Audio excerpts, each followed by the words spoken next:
Jenny and I are on our way to the small town of Snoqualmie, which is just a 26-mile drive east of Seattle on Interstate 90.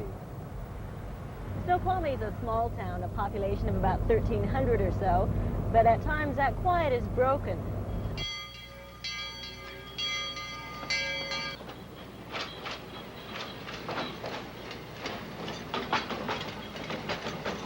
This is the old Burlington Northern Pacific train depot, built in the 1880s by the Seattle, Lakeshore, and Eastern Railway.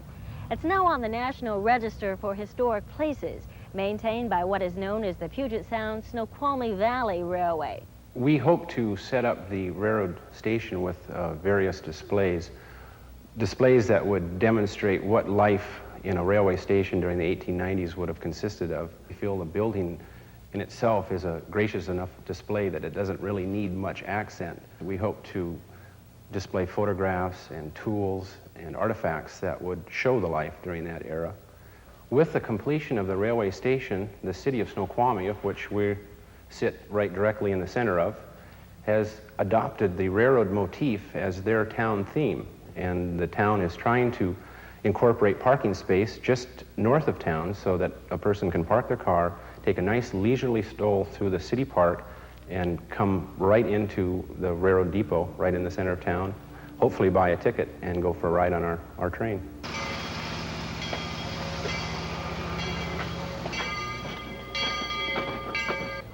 Old steam and diesel trains depart from here every 45 minutes, and recent right-of-way acquisitions make it a 10-mile trip, linking the towns of North Bend, Snoqualmie, Snoqualmie Falls, and the 10-acre museum site.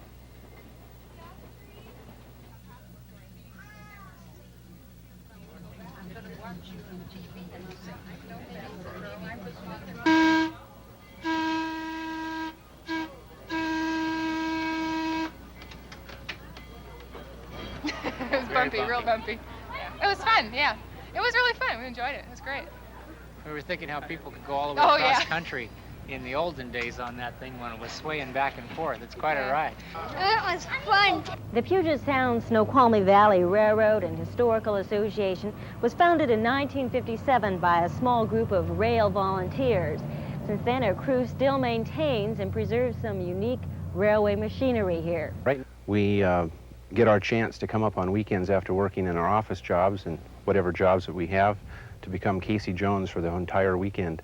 This is when the real fun and the payoff for all of the members at the PSRHA, this is our salary. It's just the fact that we get to watch and play with our own steam locomotive and try to carry revenue passengers with it.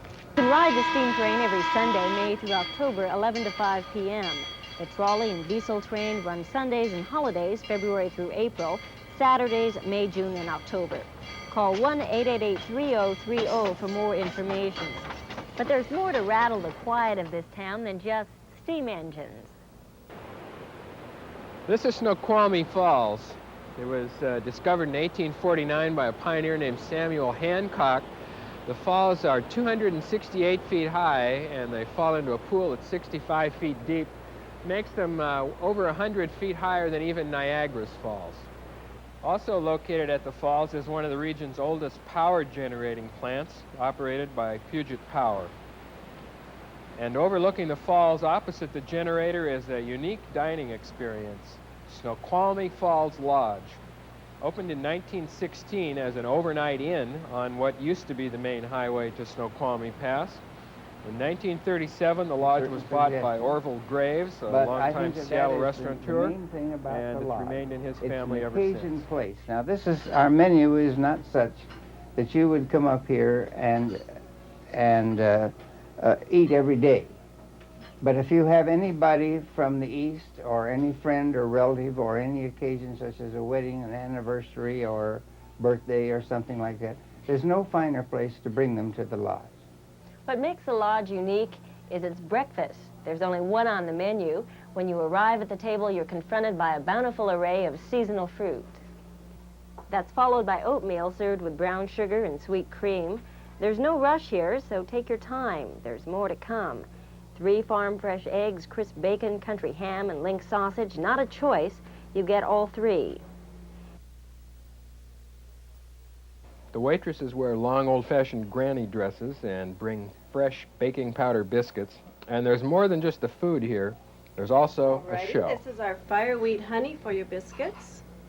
We pour the honey like this to represent the waterfall. You've been practicing. That's honey from the sky. A person that eats here never goes out hungry. There's been an abundance of food. And it has been quality food, which no matter what is served, everything is of the finest quality. It isn't a second-rate affair. Danny, just about the time that I thought we were through with all this, we've been here for like an hour and a half. Here comes the pancakes. This is the end of this, right? Okay. Looks good. Thank you. And we've been drinking coffee, and you're drinking some other foreign beverage, which shall be nameless. All of these things come with the meal, and it's all for $12.50 a person. It's really a nice place to come for a very special occasion.